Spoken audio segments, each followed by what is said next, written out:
Guys, இன்னைக்கு நானும் விக்கியும் விலங்குகளை வச்சு இயற்கை விவசாயம் பண்ணி கட்ட போறோம். இன்னைக்கு இருக்கிற தண்ணி பற்றாக்குறைக்கு ஒவ்வொரு சொட்டு தண்ணியும் தங்க மாதிரி. அதனாலதானே சொட்டு நீர் பாசனம் போட இவரை வேலைக்கு வச்சிருக்கோம். பயிருக்கு தண்ணி வேணும்னு இவரை நம்புனா பயிர் காஞ்சி கருவாடா போன பிறகுதான் இவர் வந்து சேருவாரு போலயே. யோ, கொஞ்சம் வேகமா தான் போயேனியா. கரண்ட் இல்லாம பம்பு செட்டு ஓடணுமா? இருக்கவே இருக்காரு நம்ம யானை என்ன பாருங்க. தண்ணி பாய்ச்ச தும்பி கையையே பைப் மாதிரி யூஸ் பண்றாரு. உருவம் தான் சின்னது, ஆனா இவங்க செய்யற வேலை பெருசு. கெட்ட நீரை வெளியே ஏத்தி நல்ல மண்ணை மேல கொண்டு வந்து விவசாயிகளுக்கு பெரிய உதவி பண்றாரு. மழை வர போறத டான்ஸ் ஆடி சொல்ற வெதர் ரிப்போர்ட்டர் இவர் தான். வறண்ட பூமிக்கு வரப்பிரசாதம் இந்த ஒட்டகம்.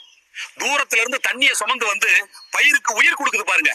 பாலைவன கப்பல்னு சும்மாவா சொன்னாங்க? ரசாயன உரத்தை போட்டு மண்ணே செத்து போச்சு.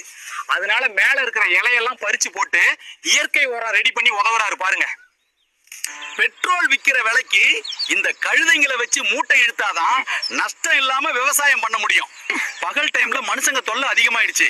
வந்து கரும்பு திருடுறது, வேர்க்கடலை புடுங்கிட்டு போறது எல்லாம் பண்றாங்க. அதான் சிறுத்தைய காவலுக்கு வச்சிருக்கோம்.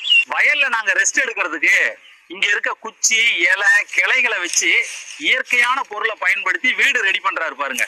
எல்லா மிருகத்தையும் வேலை வாங்குறீங்களே, நீங்க என்ன வேலை செய்வீங்கன்னு கேட்கலாம்.